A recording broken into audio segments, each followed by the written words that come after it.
That's part of my weekend. How you been, bro? I'm good, man. Just got back from a little outing with the boys, did some thrifting, and Which looked at thrift shop one. did you go to? We just went to Village around here. The one in Ville Saint Laurent? Yeah, the one that The just new opened. one? Yeah, Yeah, man. I went there on Friday actually. it's fun.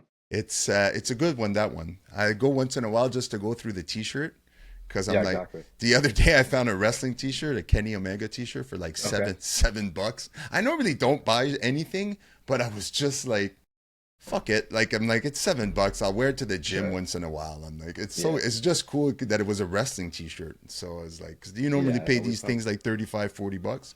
So I was Yeah, we like for found seven a bucks. Harry Potter sweatshirt and a Oh couple yeah? coffee mugs. For sure, a fake Louis Vuitton shirt, but a Louis Vuitton Yeah. sweatshirt. So we'll see. My wife's gonna look into it because I don't know anything about this shit. And when we were in Dominican a couple of weeks ago, they were selling the fake Gucci's and the fake purses all over the place. And I Oh won't wow. lie, sometimes I'd stop the guy and I just look. I said, I'm not interested. I just want to look because I wanted to see like the quality. Because man, my wife bought a fake Prada bag. I don't know if she's gonna be happy I'm telling this, but she bought a. Actually, she didn't buy it. She had one of her clients buy her this fake Prada bag. And it wasn't like fake like $30. It was like fake like $300. But like the quality was like I've never held a Prada bag in my life in my hand, but yeah, it was like it was a really. She still has it to this day. It looks still Felt looks brand legit. new. Yeah, Yeah. sometimes you get really good like knockoffs. You're like, man, like you get lucky. I don't know. It's just weird, man. So you haven't been to the shop today? We went in for a couple minutes just to pick somebody needed to pick up an order, so I just stopped in there before we headed out. But yeah, Sundays usually is a day off. I haven't done any training today yet either, but I'm trying to sneak that in Training? What? You later didn't also. get up I at know. 5 in the morning like you usually No, I do to go to? slept until 8 today. This is I know it's not in character for me. So Does that happen a lot for you though, or are you pretty disciplined? Right? no, normally everything is very structured, especially now with trying to get all of the business stuff into the next level. It's a lot of puzzle pieces to fit together. I like to be home in the mornings and at nighttime with the kids. So it's usually a early morning into the gym, see if there's any stuff that needs to be just prepped to, or orders that need to be ready to be shipped for the day. If it's quiet, I'll jump on the treadmill at the gym or I'll jump on the treadmill here when I get back. I like to take my kids to school or at least watch them walk off. And yeah, then from there, it's just each day's a shit show. It's personal training clients, nutrition clients, on the road, meeting clients for bars, want to see some of the shops that we have our stuff in, back at the bar there. So it's there's no day-to-day structure. It's just chaos. And then Yeah. at nighttimes too, usually just a couple personal training clients as well before bed. So it's a lot. I like to operate in chaos for most of the time. I don't know why. I think maybe it has something to do with my upbringing or whatever trauma I have that just makes me Probably. work probably a lot better in chaos. And then I see you and I go, fuck no. I'm like, no, like you. Like every look, here's the story. I see you about once a day. Every time I walk into the gym, you have this little spot in Gold's Gym where you sell your product and promote your products and all of that. And I come up to you, I say hi. I know you're busy all the time. You're always there, and for the most part, when I come in around between 3 and 5 o'clock.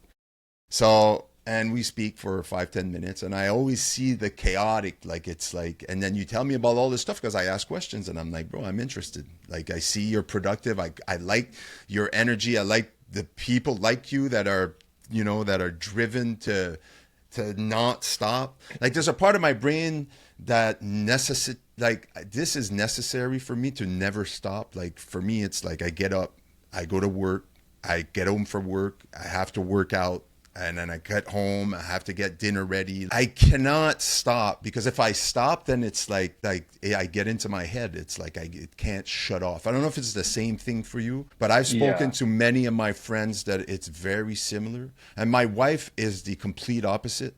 She's exactly. she can shut that shit down on command, and I'm like I wish you could be in my head for 5 minutes. She's like, no. She's like, I do not want to know what goes on in your head. I'm like, it's a fucking shit show most of the time. Yeah. And I We just had a try, similar conversation. right? It's like the conversations I have in my head on a daily basis is thousands upon thousands and in all different directions. And I try Exactly. to focus them in the interest that I have. But I can't function with only one passion in life. I have to have three or four at the same time. And new ones will come and I have to go like, I really want to start doing this, but I really don't have the time. Like for me, like when this time of year comes around, like March, it's like my son's baseball season starts and it's either I'm coaching him, I'm part of the coaching staff, or like last year I wasn't, so I was just a fan, a father that was, but I don't miss a practice, I don't miss a game. We drive each other all, like I drive him everywhere to all the games, and he has a lot of tournaments. So for me, from this time, especially if I'm coaching, like this summer, I think I'll be coaching, and it's just complete chaos. It's like busy, and then it just gets busy until October when baseball season officially ends, like mid-October. So, but I love it. If I didn't have that in my life, I honestly like I'd go back to drinking properly because it's like I need to keep my brain occupied. Is it the same So thing that, for you? Is that why you have so many things on the go all the time? yeah, I think it's probably an undiagnosed ADHD situation. I mean, it's very evident. But what I did notice that I have changed over the past few years is, which is something I'd love to speak on, is, or we can go back and forth, is you had brought up the drinking thing. So that used to be my way to shut off at the end of the night. And I don't want to say that I had a problem with it because I don't think that I did, but I also do call myself a sober adult. I have not had a drop of alcohol since June 9th, 2021. So this June will be 4 years. Thank you. And what I found with the alcohol was I was using it to kind of make feelings go away. And what that in turn was doing for me was it wasn't allowing me to really deal with anything, but the problems weren't getting solved. It was sort of just like putting a little bandage over it. And then, like it would go away for a couple of days, but it would always creep back up. But at the same time, what I found was I also wasn't able to enjoy anything. And that's something still to this day, even being totally sober, that I have a really hard time like celebrating things for myself. It's often like people will look at me, they're like, I don't understand how you're standing, and I'll be like, I don't feel like I'm doing anything. It's no matter how much I accomplish, it always goes in that direction. It's like, fuck, there's always something else to do. And when something bad happens, that voice will then still come in and be like, everything's gonna fail. So I'll lose an Right. account, and that sort of removes the 6 accounts that I got in the same week. My brain goes, the whole thing's falling apart. I don't know how I'm circling that in through the alcohol thing, but I'm trying to now find ways for myself to actively slow down and process all of these things. I'm making myself lists and I'm checking things off on my lists because otherwise I will literally just be like a chicken with its head cut off, running in 19 directions and then half finishing everything. So that's something that I'm actively working on right now, and I'm probably going to try to find some help in growing my business in the near future as well, because I can't do all these things anymore, like you were saying earlier. Right. I can't keep up with it. I can't be the accountant, the bookkeeper, the salesman, the smoothie maker, the personal trainer, the nutrition coach, the naturopath, you name it. Like, so that's where my goal is now, is just trying to find a way now to scale this, but not to put more work on myself, to remove the things that I'm not good at, Right.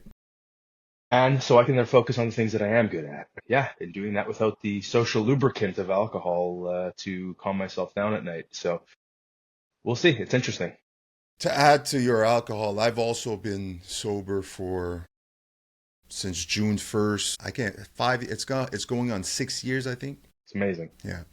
And it's exactly like it's the same story as you said. It's like I won't sit here and say I had a drinking problem. I don't think I did. If I did, it was very high functioning. I would go to work every day. It wouldn't. It got to the point though that it was every night where I open a bottle of wine for dinner for me and my wife. She'd have a glass. I'd have the rest of the bottle, and then I'd go in my office to cap off the night. I'd have a bottle of whiskey or scotch or Jack Daniels in my office and be like, "I'll just have one one little drop," and then it'd be like half a glass, one, and then maybe a little bit more. And then you go to bed, you're like, you think you're fine, and you wake up the next day, and it never stopped me from working out, it never stopped me from doing anything, but it got to a point where life was getting more and more hectic, chaotic. My kids were getting older. There's, you know, as kids get older, you get teenagers and stuff. There's new anxiety that creeps up in your life because you want the best for them. And things just was getting busier and busier. Kind of caught myself going like, oh shit, like if I, something just, this voice in my head just said like, if you don't start managing this, like this is going to become a problem. And when I kind of noticed that, I didn't take a chance. From one day to the next, there's something that triggered it. Obviously, there's something that happened. I was told something, and then I was like, "No, I ain't drinking anymore. I'm not drinking anymore." And the I don't know if it was like you. I don't know if you were as open as I am, because I put my life on social media a lot, and I share a lot of my things for the reason that not to be like, hey, look at me, ha ha ha. I know sometimes it feels like that as a kind of an imposter syndrome with me a little bit. It's like, I fucking, like, people probably think I'm just seeking attention, but there's the real reason I share a lot is because I want, if it helps only one person, like that's the goal, right? That this is why I'm doing these talks. This is why I'm doing all of these, because someday someone might listen to this or see a clip of it on Instagram and go, oh, man, yeah, I can relate to that, and it's, you know, it helps me. But So yeah, the drinking got to a point. It was like I didn't want it to become an issue. I stopped it, and I am. It is something that I can't see myself. I won't lie. There's a few times in the last year where I've been like, fuck, like I could use a drink right now.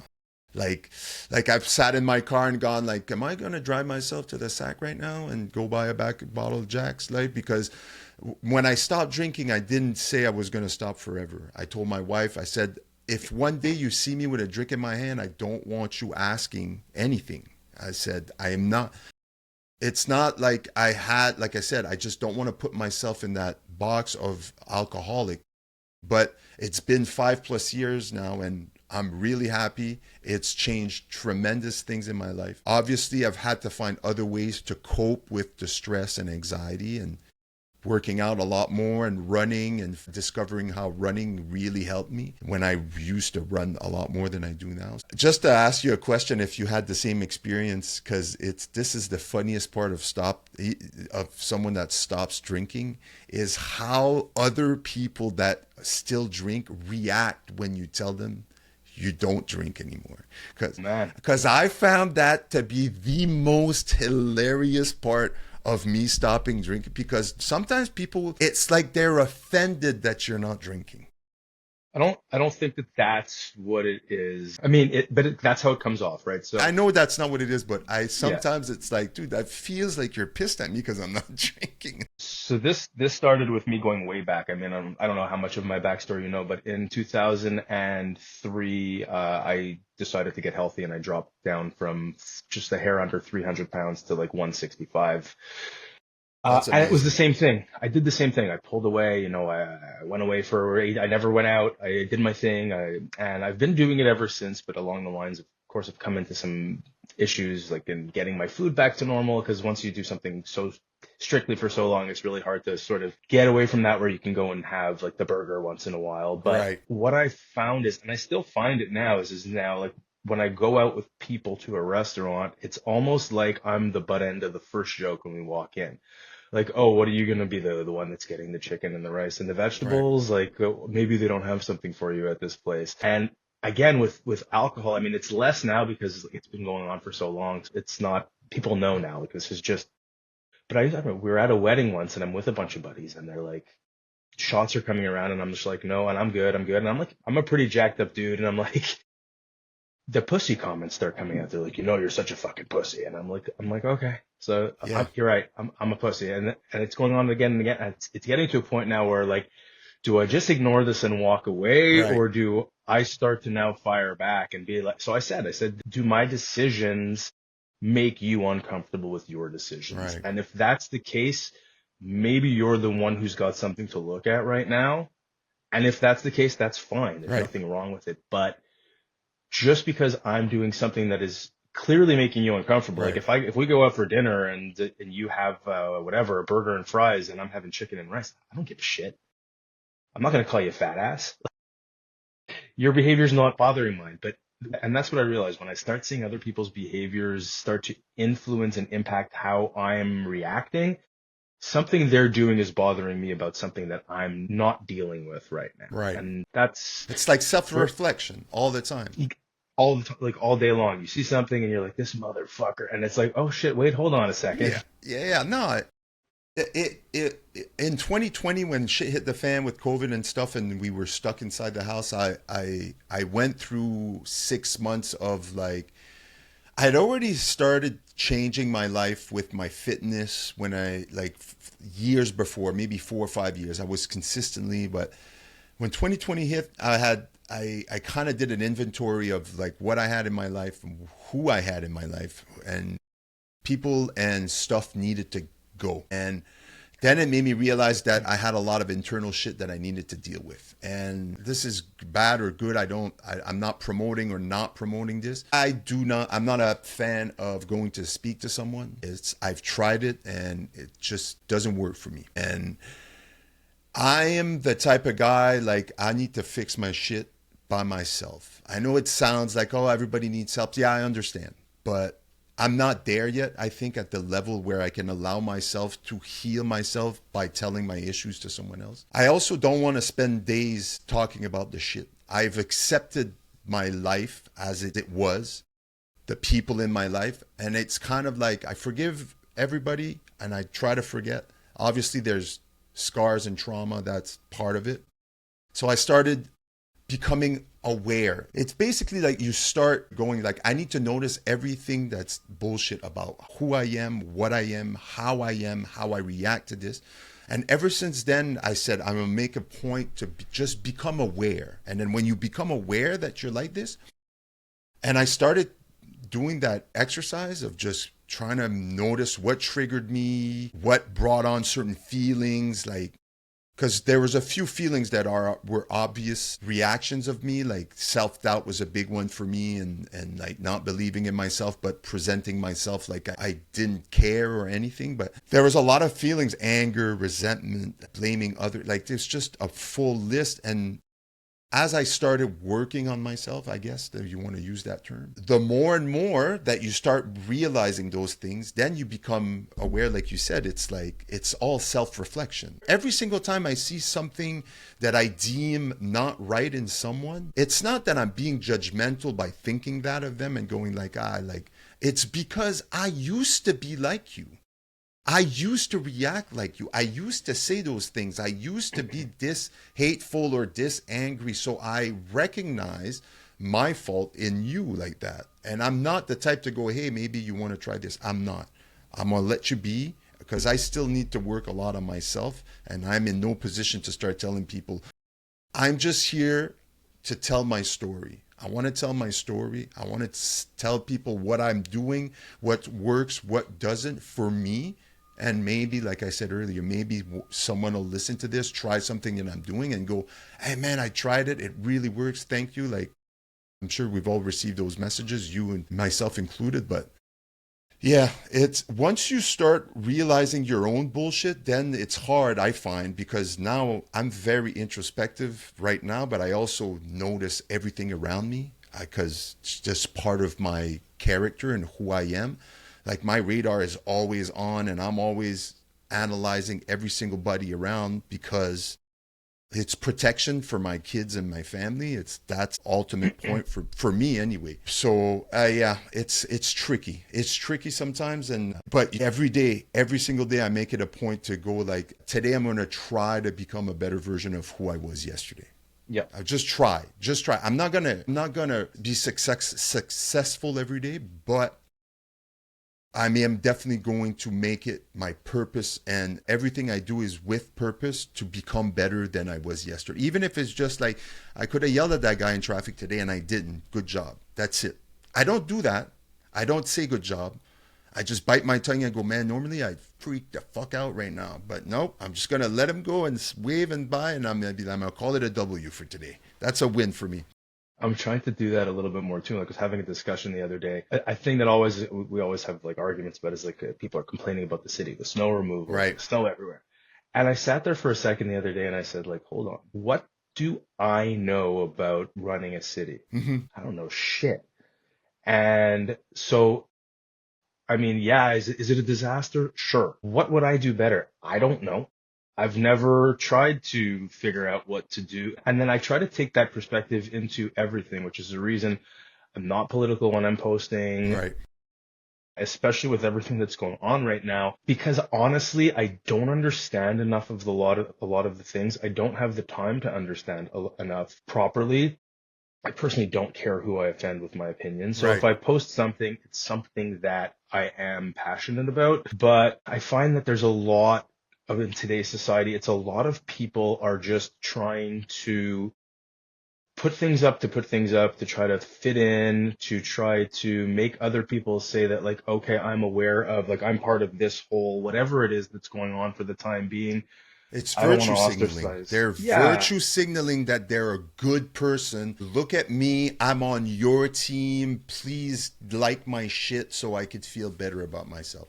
Yeah. Yeah, So, it's so difficult right now because just like you, what you're saying right there is exactly who me and you are extremely similar in that way because I'm like, yeah, I don't want to offend anybody. And to be honest, like, even I'm not married to anything I believe. I do not have, there's only a few things in life that I can consider myself knowledgeable enough that I could go, like, I'm almost positive that this is true. But most stuff in my life, I'm like, yeah, right now, with the information I've been given about this subject, this is my opinion. It might change, and I am not knowledgeable enough to have any sort of discussion or debate about who's better for the economy and all that bullshit. I'm like, I'm right. sorry. I have my opinions, but I ain't I ain't sure about anything about those opinions enough to sit here and debate you online and end up looking like a fool because all you do is spend 85% of your day on researching that stuff. You're probably not doing very well with your mental Right. health, right? That's Which is another thing, Yeah, which right? is why when I am working on things that I'm knowledgeable about from firsthand experience, things that I've done repetitively that work, that don't change over time. And this is when I'll swing us back into the health and wellness sphere of all this. And I often tell people, like, when they go on these crash diets or whatever they are, like, you'll see, like, Weight Watchers, for example, the brand new this program. And I'm sitting here going, but the last program was the greatest Right. brand. What is it? All I know from my perspective is I've kept over 100 pounds off for 20 years. I know what I'm doing. I've quit alcohol for almost 4 years now.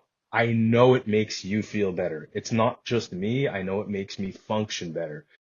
I've studied nutrition. I've put on muscle. I know how to do these things. I know how much better you feel after you do. So I can openly speak about all of these things, knowing that, I mean, yeah, things change, tweaks, and a lot too, what you see is a lot of people are looking, instead of trying to fix the bottom of the pyramid, which is the basics, is like in the health sphere is nutrition and exercise and sleep and stress reduction. Like, those are the things on the bottom of that hierarchy of needs. They'll jump to those higher end things, which are some of the things that we do, but that's because the bases are covered. They'll be like, I'm going to start doing ice baths or I'm going to start doing saunas. Cool. They're great for you, but it's not going to fix those other problems. You're going to feel good for the few minutes, and if you go on and you start to see what all these people are doing, everyone is selling you the next thing. The cold plunge is not going to put you in a fat burning mode. The Right. sauna is not going to make you lose weight. They're going to make you feel great, but if your basic stuff, and this goes for anything you're trying to accomplish, you're going to learn how to hit a fastball before you're going to learn how to hit a curveball. If you can't hit the ball coming straight at you, you sure as shit ain't hitting the curve. There's But everybody levels wants, to the shit for a reason. yes, You can't yeah, be at level 6 if you don't have level 2 and 3. right, yeah, It's funny because once I visualized life that way, which was again late in life, unfortunately, because when you're young, you don't think about shit like that. But I think it was about 4 or 5 years ago. I would walk to work. I used to work closer to okay, here. And during winters, when it got really cold, it was about a 25-minute walk. I would walk to work because I like putting myself in uncomfortable situations, especially early in my day because then the rest of my day just feels easy. Crazy, right? I remember I would take those 20 to 25 minutes to just no headphones, no music, and just like go through my bullshit. I try to figure out a way, a perspective of life that can make my life, the type of life that I want to live, easier. A guy that's driven, that has goals, that wants to accomplish a lot of hard things. And then I started visualizing life in levels and realizing that the reason why I got stuck when I was in my fees and early fees was because my toolbox didn't have the tools necessary to keep leveling up. I'd get to a level and then I'd be like, I've done everything I can at this level, but I'm still not leveling up. And it was because I had skipped certain levels down there that I didn't accumulate the tools that I needed in my toolbox to keep moving on in life.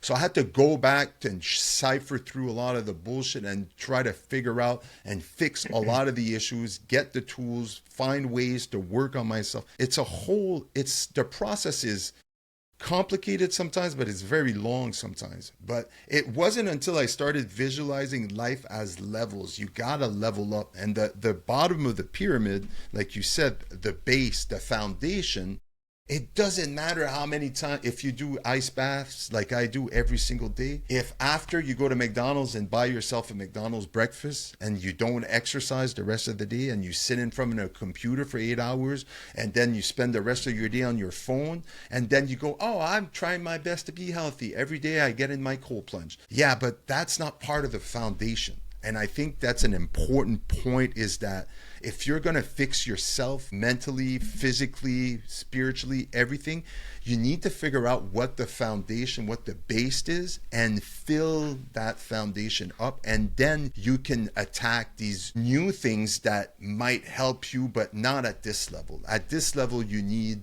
the basics. And people are not, I think, just impatient. They haven't cultivated an attitude of like work hard with no success, for a long time until you start reaping rewards. People want it right away. They don't want to wait or work for it, and that's a big problem, I think, in today's society. I'm sure you've seen a lot of it. The beginning of any transformation sucks. Mm-hmm. It doesn't mean that, and this is the conversation I have with my training clients often, is it doesn't mean that it's going to get any easier. They tell me that. I always get like, oh yeah, but there's always an excuse, or you have a gym in your house, or you like waking up. And I said, like, do you not think I would love to just, the alarm goes off and I go, fuck this. I'll hit the snooze for 3 more hours. I'll go to sleep.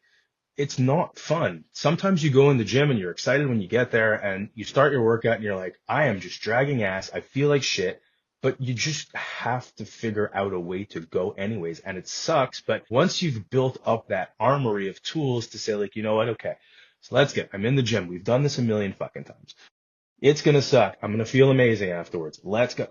There's no more excuses. It doesn't make the task any less menial. It's hard. But you've now hardened yourself to the point where you can handle it.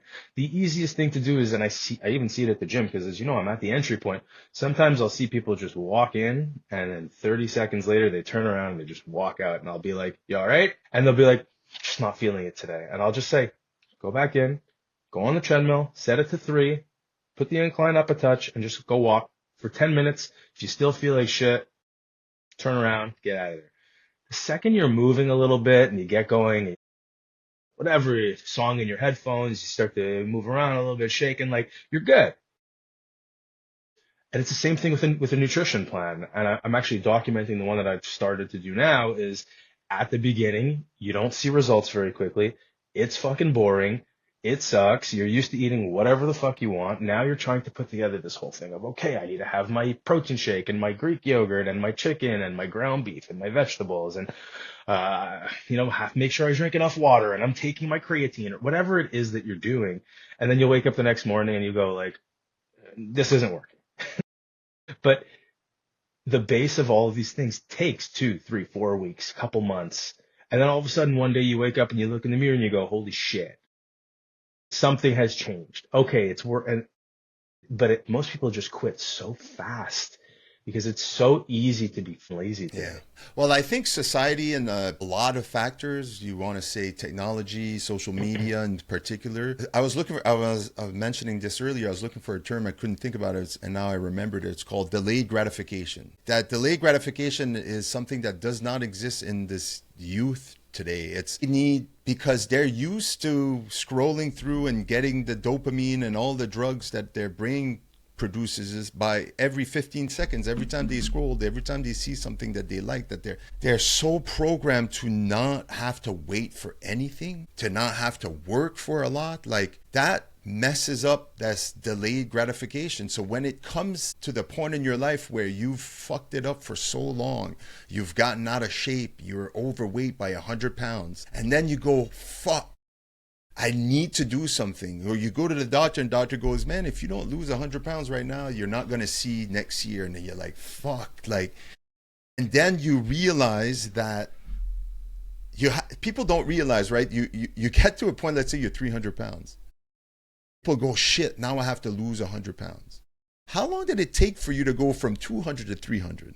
Like, you don't remember that because you weren't thinking about it. So you got to put this in reverse. Now it's going to be harder because number one, you're 300 pounds. You got to be active. You haven't been active in a long time. There's so many factors that are super scary. My brain does the same thing every time I want to start something new that's very difficult. I go, okay, what do I need? And I start writing down the list of the stuff that I need to check off. And then at the end, the list is like 38 things long. And I go, fuck this. It's just too long. I'm like, I don't have time for this. And then I close the book and then I put it away. But I'm disciplined now. Now I go back and I go, let me look at this. I was tired, blah, blah, blah. Like you were talking earlier, and it made me think of it was the difference between motivation and discipline. Some mornings you're going to wake up, you're going to go, I don't want to do this today. I don't want to go to work. I don't want to work Most. out, but I am going. So 90% of my days is me going, I don't want to do this today. I don't want to. When I started running and I got really into it, there's certain days I'd get home after a long day of work and my I'd have all my workout written down week for week because I was training for like ultra marathons and marathons. And I would get home on a Thursday night. I've worked all week and I have a physical demanding job. I'm on my feet and walk all day. I walk about 13 to 15 kilometers from 6 and 7 in the morning to 3 in the afternoon. Like I have a physically demanding job. I'm always walking. And then I'd get home, I'd go like, oh, you have to go running 21 kilometers today. And I would sit, I would put my shoes on my there, and then I would stare at my shoes for like 10 minutes. And then every minute that would go by, I would feel myself get more and more tired. Every minute that ticked away pulled me further away from me getting up.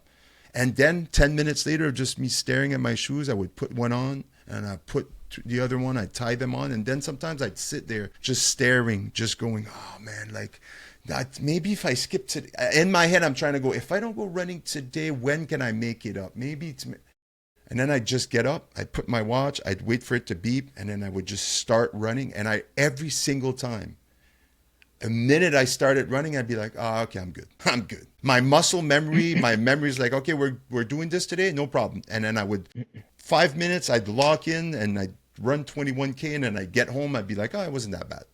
Thank God I did that. Thank God I didn't pussy out. Thank God I didn't say, nah, today I'm just going to take it easy. Then after that, I felt all the energized and happiness that I got. Every single day was almost a battle, but the discipline that I cultivated is the most important thing in my life right now, is the thing that gets me to get up when I really don't feel like it, and I do it anyway. I always tell my people, my athletes that I coach, I always say, like, don't let your feelings dictate your work ethic, because you're not, 90% of the time, you're not going to feel like it, but you have to do it anyway. Do not let any feelings dictate your work ethic. You have to work. Just keep working. Just keep chopping away at whatever you're chopping away. Yeah, and that's why too, like I'm so grateful that when I lost the weight, nothing existed. There was no social media, there was no information. There was me messaging my friend who was in pre-med at the time and going, I basically called him in tears and I was like, dude, I don't know what the fuck to do. I need help. And he just said, he's like, you got to eat in a calorie deficit, which again, people are still not really talking about today. And he's like, I will give you a rough amount. And he goes, you just need to exercise every single day. I don't give a shit what it is that you do, but move your body for 30 minutes a day, which is the message I'm still preaching to my clients. And I did not weigh myself one time in the 18 months that it took to lose the weight. I just Wow. woke up. I had my spiral notebook, like the old school Hilroy, Right. and I was using the backs because there was no like, oh, let's scan the barcode and see what's in it. No, it was like, I'm just going to have to eat foods that I could figure out what's in it by reading the package. So I would weigh my rice. I mean, I eventually stopped weighing the food, but I ate within like 15 to 1600 calorie a day range, which is lower than it should have been, but it doesn't matter. And every day I started to lift weights. And when I was able to start walking, because I tried to run right away and I collapsed after a block, then I'd start to run a block and go, you know what, tomorrow let's do two. And then let's do Right. three. And then within like, once 50 pounds was off, within maybe a couple of weeks, it was like, okay, I can run a kilometer now. Let's try for 1.5. And I mean, I think I ran it in my first half marathon. I must have weighed like 190, which is right around where I'm at Right. now. I ran it in an hour and 58 minutes. And this is like, I had never run more than 5K, Right. but it's that same thing. It's getting up every single day and doing something. And then if you look at it today, everybody's got a trick. And oh, yeah, well, you're just going to take this supplement. And this is coming from somebody who sells supplements. So most of the stuff is good, but what you're using it for is not necessary. It's back to that same situation. Build that base. Go Right. run. I have people coming to me, I want to run a half marathon, and I'll look at them and I'll go, can you stand up in the same spot for 2 hours? And they're like, what? I'm like, can you stand in place without having to sit down for 2 hours? And they're like, no. I'm like, then let's start with walking 1K. Can we walk 1K? Okay, Right. can we walk 5K? Okay, if you can walk 5K, you can probably figure out a way to jog, run one or two. Let's start there. Your goal's great, but you can't go from here to here. It's going to be like this, and it's going to suck, and there's going to be a lot of fallbacks. But nobody wants to hear it. Everybody wants now, now, now, now, now, and it's almost impossible. I say now, like with all the information that we have today, if I was to try and do this, I don't think I can do it because there's so many easy outs. Fuck it, I'll just do keto. I'll fast for 2 days at a time. Like it wasn't like, hey man, you're just gonna have to eat food that's a little bit more boring than it used to be, and you're gonna have to not watch 5 hours of TV a day. Let's bring that down to 4 and go do something for that other hour. You're gonna have to figure out in the same time, like you're gonna have to learn how to study. It's everything now is so easy. And I think that, I mean, I just know in the community and area that I grew up in, we were the generation of kids that our parents had nothing. So they were going to give us all of the things that they didn't have. And I'm finding now that we're the generation of parents, and I'm pretty sure I can loop you into this, is we now want to give our children all of the emotional connection and things and ability to feel and cope and deal with their feelings that we didn't have Right. because nobody spoke about that. Right. And the other stuff, let's try to backtrack it a little bit and teach them that, hey, you want a toy? Like we just went to the hockey card store earlier. You want to buy something? You've been working. You have money. Take your money. Buy your stuff. Now my kids bought their stuff. Right. Back then it would be like, yeah, I'll take you. Let's go. Let's just, what do you want? 5 packs, 10 packs? Right. Here, take this. But in learning that, like, hey, like I had to come, my kids, they come with me to work. They clean up a little bit. They wipe the Hmm. counters. They make $5, but you still had to do that 5 times to go to the hockey card store. Nothing's free, Yeah. and weight loss, none of it. None of it's easy. It's all fucking hard. So, I mean, I can get a little bit more like when I lost my job in 2020. Had I not built this foundation, I don't think I could have started any of this, man. I Right. started Power for All, like the protein bars from my groceries that I had in my house in the middle of a depression. Like I was full blown depressed, and this sort of helped to drag me out of it. And I was selling them on Facebook back then. I would post on like the restaurant groups and be like, hey, I started this thing. Like, if you want a sample, let me know. And I'd jump in my car, and I remember my wife can attest to it. Like on a Saturday morning, I would get in my car at like 5 a.m. and I would drive to Vaudreuil and drop 1 bar in someone's mailbox, and then stop in Pierrefonds and drop 1 bar in someone's mailbox, Wow. and then in Dollard. And then I would go downtown and into Westmount and into Hampstead. And I'd be in my car for 5 hours. And then slowly somebody would start to take one order. And now, I mean, last year we had sold, I think, 50 or 60,000 bars in the second half of the year That's last year. And I'm amazing. sitting here going, how the fuck did I do this? Yeah. But then you have to go back and listen. Hey, man, it wasn't that long ago, those 4 years when Mm-hmm. you were in your garage at 2 a.m. making protein bars. So it's that same thing. Like, you can't just go and do what, I mean, there are some examples where it looks like people just start businesses and they take off right away. Most of the time, there's some stuff behind the scenes that they're not showing you, which is fine. Right. But we're capable of doing whatever we want. We just have to be willing to go through that pain period. Yeah. Which is what we spoke about earlier, that a lot of people are just not willing to be uncomfortable. Like the being uncomfortable part, I think, is the biggest hurdle for a lot of people. They become uncomfortable. Either it's uncomfortable physically, or even it's not just about the physical stuff. Like, I used fixing myself physically to be able to I guess, sharpen my discipline skills so that I can get to the point of now I need to start fixing my emotional bullshit. Physically, I'm good. I've been working hard for years, and look at me now. Like, I'm 44 years old, and I'm very proud of how I look, how I feel. Feel is a different thing because I've unfortunately put my body through the ringer for 15, 16 years.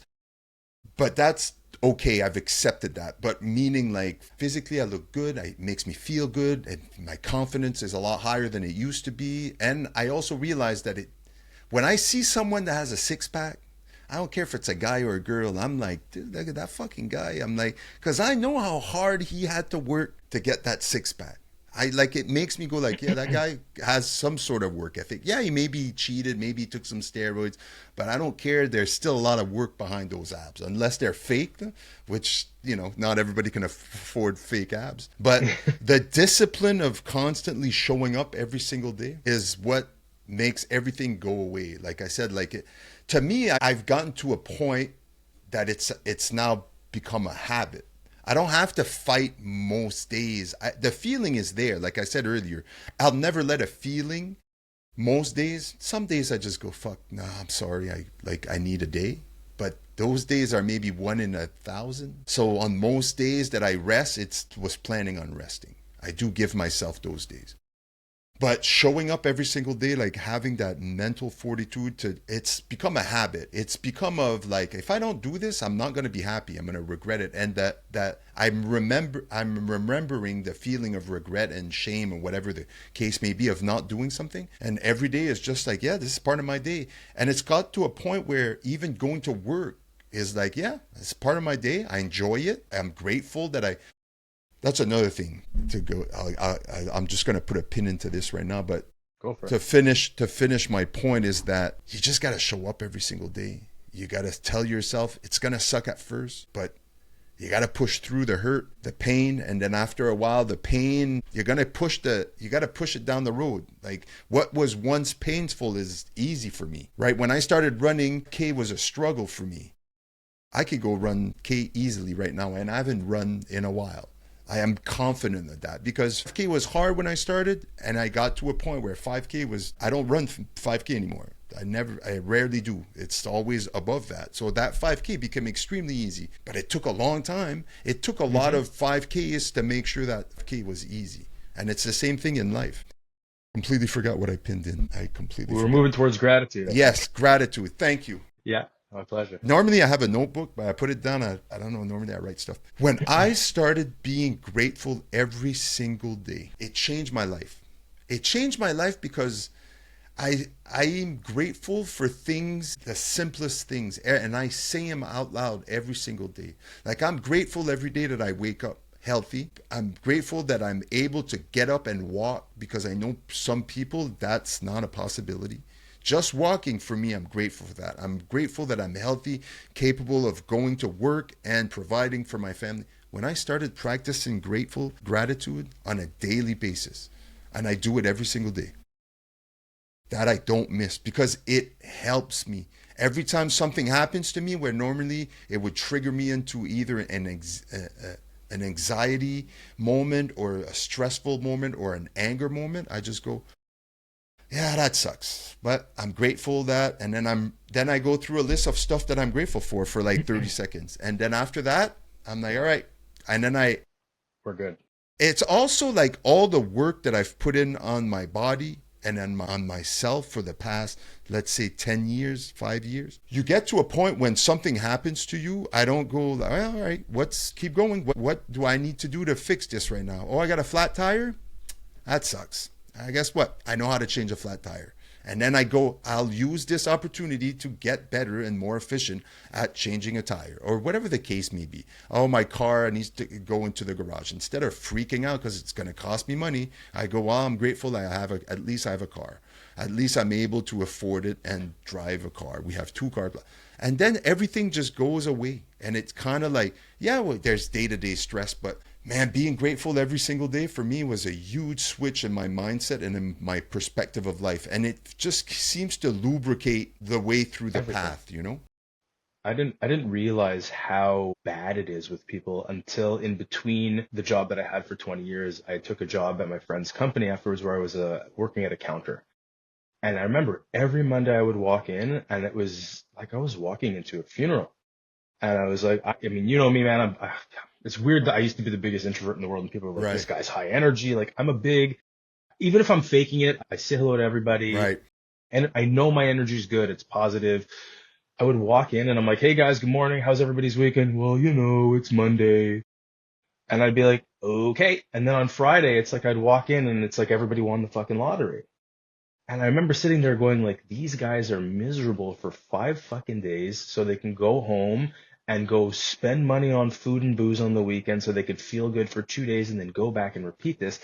And I'm sitting here going like, hold on a second, I have a healthy family. I have a wife that stood through me, through everything with me, through my depression, through my shit, through losing a job, through us having to refinance our house and get rid of a car, whereas most marriages would have fucking Yeah. fallen apart. Especially What, nowadays. oh my God, what do I have to feel shitty about? Right. Nothing. And for the Even at most the part, job. it's because these people every single Monday, they have to go to a place that they fucking hate. And they're And I not didn't love it. right. And they are not willing to, right, go back to what we said earlier. They know that And I, they have a dream that they're not living. They have a purpose that they're not living. They're just unwilling because they know there's a lot of work to be put before they can even start living that purpose. And then that stops them. And then you see them on Monday and they go, oh, well, it's Monday. I didn't ask you about today. I asked you, how was your weekend? You had a good weekend or yeah, not? yeah, And then they go, I don't remember. yeah. I fucking love Mondays, man. I love Mondays. Like, I don't love Mondays, but I'm at a point in my life where every day is just a day. It's just a day. It's a day. I have 5 days out of the week that my days are exactly the same, Monday to Friday. And no joke, it happens a lot where I get to the middle of the week and I go, what day are we? Are we all the time. Wednesday? Are we Thursday? Are we? My wife's like, we're Thursday. Okay. Sometimes I'd be like, man, we're just Tuesday. And she's like, nope, we're Thursday. I'm like, really? I'm like, okay, good. But every day is just a day for me. And then same thing now. It's been like that. Like Saturdays and Sundays are Saturdays and Sundays for me. They're very alike from the previous Saturday and Sunday. It's exactly what I did today. Drive my son to baseball, drive my daughter to Bible study on Sunday, or pick her up and pick up my son and drive back home and edit some podcast that I recorded and get ready. My lunch is like, there's a process, and it's the same thing. And some people go, man, that's fucking boring. And I'm like, that's just my life. I do Yeah. the things in my life based on the priorities that I have. And the priorities that I have is provide and protect my kids and and my wife. Everything that I do surrounds myself to become better. Becoming a better father and a better husband and a better provider. And then obviously I work on myself to become a better version of myself. But I understand that that's part of being a better provider, caretaker for my family. That's the thing. Like sometimes people want to argue. Why do you believe... I'll bring it back to the whole, I don't dabble in political arguments and stuff. Like if I see people that that's all they do all day is share why certain people are evil, I stop following them because I'm like, I think there's some underlying mental illness over here that you might want to look into, but because that's what it seems like a derangement sort of things, like when you get carried away with just one point or one thing. So I try to remove myself from that kind of stuff. And I completely lost track of what I was saying. The fuck was I saying? I said, see, like I get so excited about something sometimes that I completely forget what I was just talking about. But I guess I will stop talking about it. Yeah, it's all good. But yeah, Look, I've gotten hit in the head a lot, unfortunately, in the last 10 years. And I'm deadly afraid. I guess we can. I'll skip over it that I just forgot exactly where I was going with this. Yeah, I've been concussed a few times myself. I know how it is. And it's scary for me. It's a big part of why I take a lot of supplements for my brain, and I try to do a lot of things for my brain.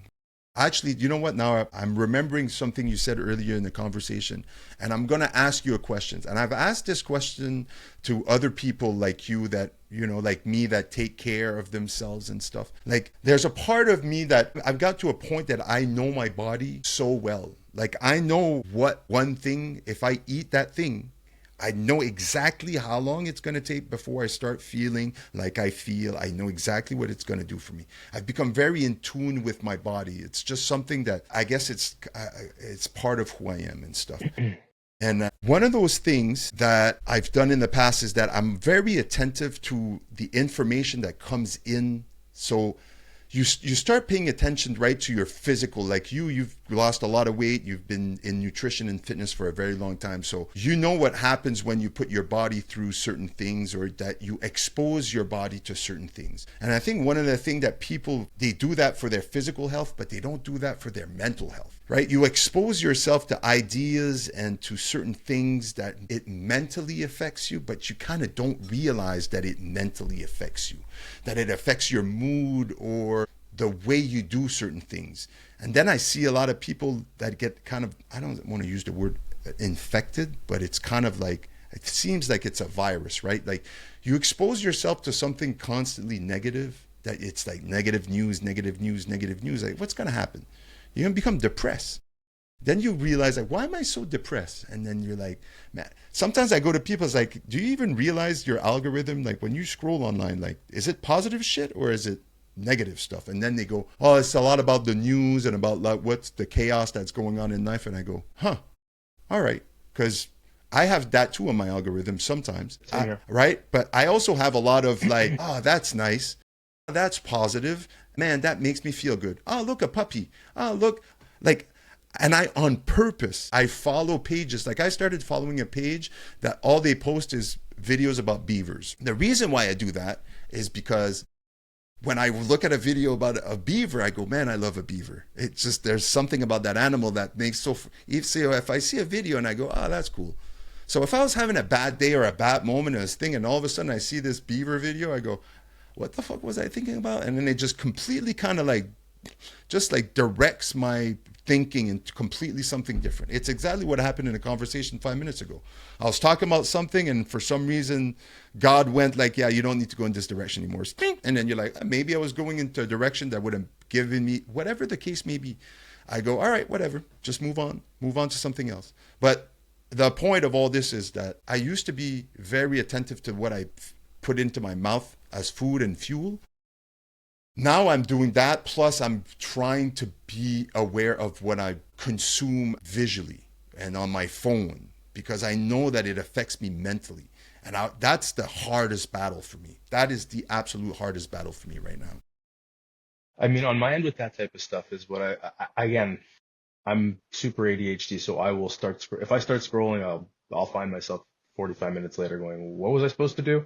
Right. And for me, it's a lot of, I have to slow down again and be like, is this something worth getting worked up about? And is anything I can do in my life going to change what I'm watching here right now? And if it's not, I can't consume it. And I noticed, I mean, look, I tell people all the time when we have these discussions, I'm like, guys, you realize how much shit has gone on in the past 5 years, starting with the pandemic, and then multiple wars have broken out. The economy crashed. People lost their houses. if this is what you're consuming 24 hours a day, I remember saying in about 2021, 2022, going, the real pandemic that's coming is the mental health pandemic that's coming, and we're seeing it now. It's so Everybody's obvious falling now. apart. And the problem that I have, and I don't know if it's similar in the communities that you face, is everybody pretends like everything's fucking great. So they consume shit on the left, and then if you'll go to what they're doing in their day to day, it's like, oh, here I am at this fancy restaurant. Oh, here I am on vacation with my family. Here's the picture of us all wearing jeans and white t-shirts in the park, and everybody's hunky fucking dory. And it's people are doing things not to feel good. They're doing things so they get likes. And again, back to that dopamine hits. People like, look at how, man, my life, I live so fucking simply.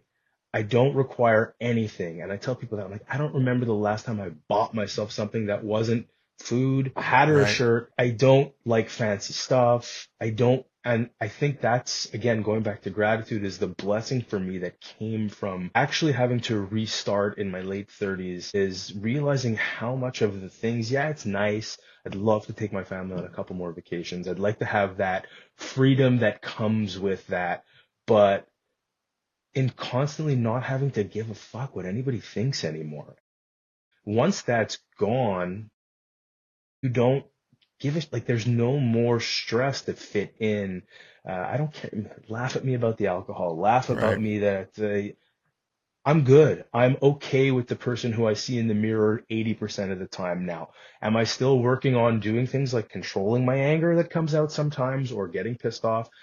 But I'm catching myself after. If I do something, if I say something to my wife or my kids, I'll apologize. Right. I won't be like that. Fuck that. Like, hey guys, like, come here for a sec. I shouldn't have lost control like I did before.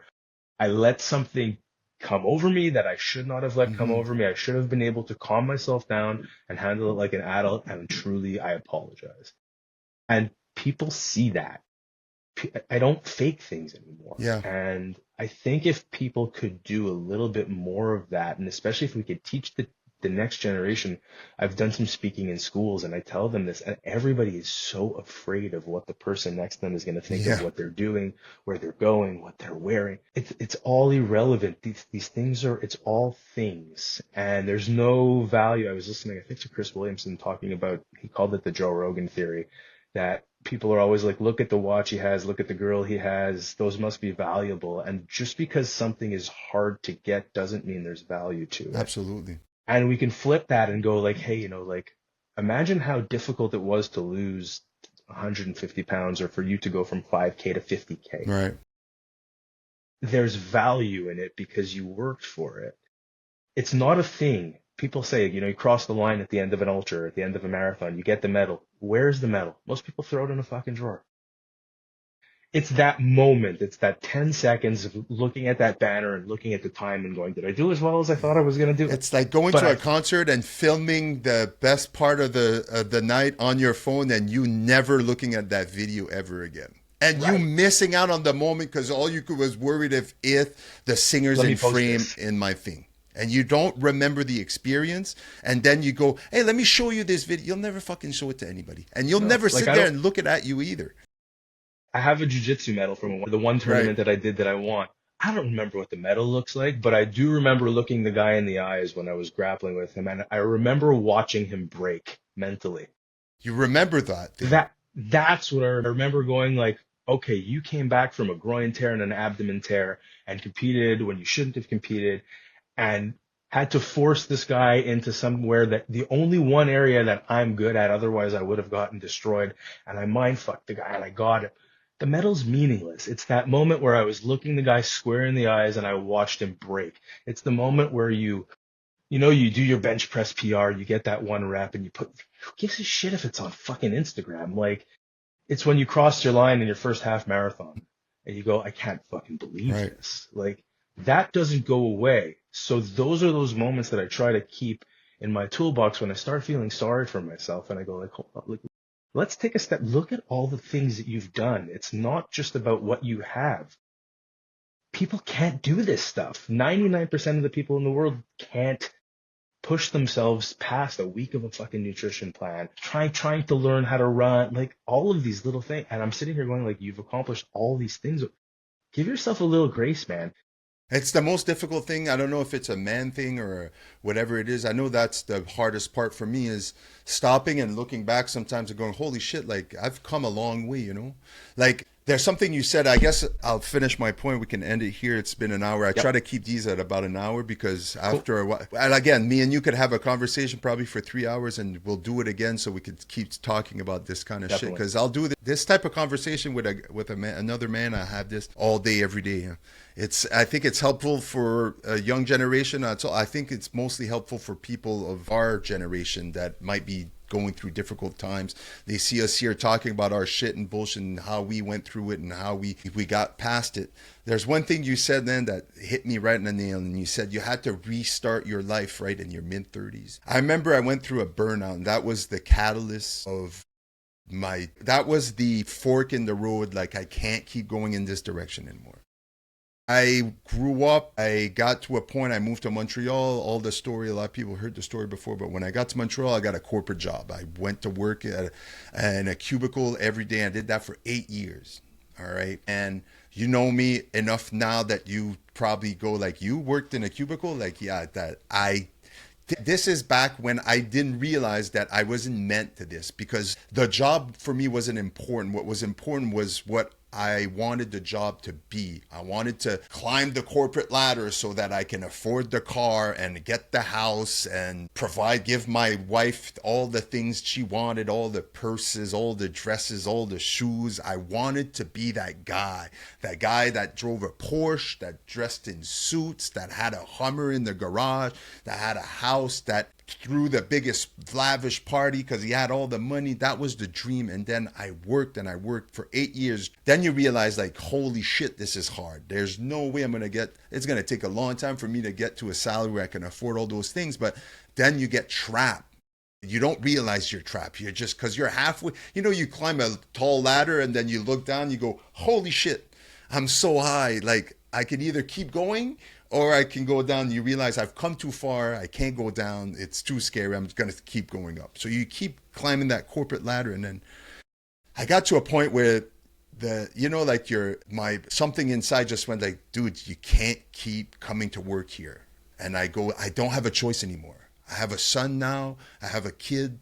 I have a wife. I have a life. I have commitment. And then every day it'd be miserable. I was miserable. It got to a point basically where they didn't fire me. They tried firing me. And then at the end, they just gave me a severance package and they sent me home. They sent me home for a year. They said, we're going to pay you for 6 months and then you could go in unemployment for another 6 months. I got a really good package. So for 6 months, I sat at home still getting paid as if I was going to work. So as a 36-year-old, I think I was 36 at the time, I was like, just before I got my severance, I had a burnout. And when I came back from the burnout of like 6 to 8 weeks away from work, that's when things started falling apart. And that's when I realized like that I wasn't meant to be there, but I just didn't know what to do. So I just started being shitty at my job because I didn't care. And they kind of got to a point where they couldn't really fire me because I'd been there for so long, but they didn't want me to work there anymore. So they just severance me out. And I was in a bad spot. And once I got removed from that corporate structure, I remember thinking like, I wanted all these things and that job that thing was supposed to help me get there. And in a blink of a moment, these motherfuckers just cut me loose. And I was nothing but a number to them. My job posting was online the next day. And I am as replaceable. And I remember thinking, I can't be that guy that keeps chasing that shit for that thing. This can't be what life is about because I am unhappier. I am unhappy. I am the unhappiest I've ever been in my life. And I did like a 360, said, what is going to bring me joy? That's what I'm going to do now. And I'm not going to chase that thing. If it comes, it comes. But I was able to dig myself out. I started working construction and then I got to a point where I worked the job that I work now. And for some, the job is like, that's where you work. I think I work in a dirty warehouse. It's right. And that's what I do. And then after that, someone's knocking. Is that you?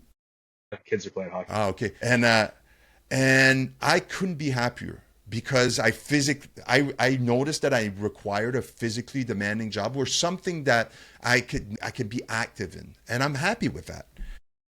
I've also realized I'm at a point in my life, and this is something we discussed earlier, where like I'm good. I have money in the bank. I can remember a time where I don't know if I was going to be able to pay rent. I remember a time not that long ago where every time I looked at my bank account, I barely had $100 in my bank account. And now I'm good. I'm fucking good. And all the other shit that I used to dream of, that's not important to me anymore. I have kids, they're fed, they have clothes. I can support them in their hobbies and their dreams, like my son with his baseball. Like, that shit's fucking expensive. And I don't care anymore. It's just like, I'm good, we're good as a unit. And it's so important, and it makes me so much happier from a day-to-day basis because I don't have that pressure of like, I really want that Porsche or I really want that house. Like, if those things come from me doing what I like to do, great. But if they don't, who cares? I'm at a point in my life where I'm extremely blessed, grateful, and happy because I remember when I was in my mid-20s going like, maybe I should live out of my car so I could save $400 a month because I'm having a hard time buying grocery store from week to week. Maybe I could live in my car for a couple of months just to save up money and get out of the funk thing. I remember that. I remember thinking that. And now I'm like, I live in a nice place. I have 2 great kids. I have the most supportive wife loving, kind, caring wife you can ever ask for. Like, I'm good. We have 2 cars. I work 10 minutes away. I work out whenever I work out. I work on all my hobbies and my dreams on the side.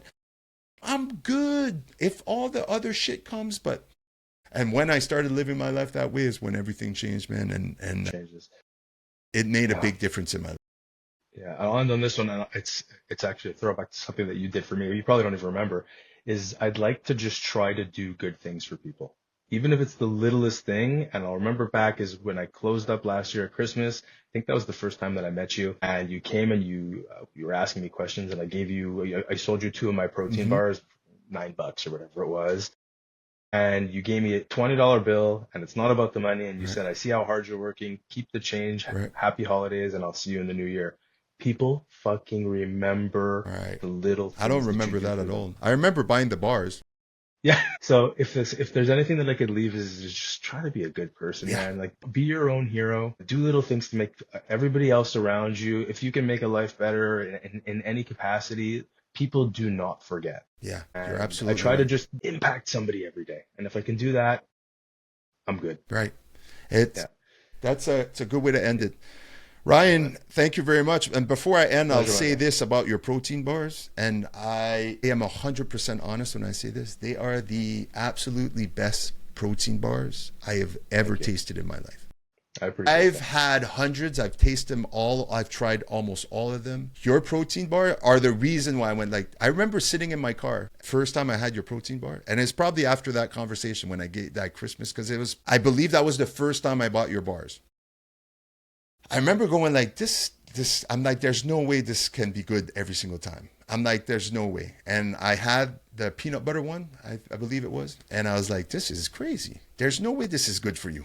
I'm like, this is bullshit. I looked at the ingredients. I'm like, fuck, man. And I remember buying more the next week going like, let me see if it's as good. Because maybe, sometimes you eat something for the first time and it's just like, motherfucker, your bars are absolutely the best fucking bars. And I appreciate listen, you're not paying me to say this, obviously. Like, we've cultivated this connection and this friendship. That's why I have you on and stuff. And I see how hard you hustle, and I appreciate this. I appreciate humans like you in society, people that hustle, that are kind, and that try to lead by example, and that don't require the flowers, and that aren't online telling, I look at there's nothing I hate more than someone that shows online everything they do for other people.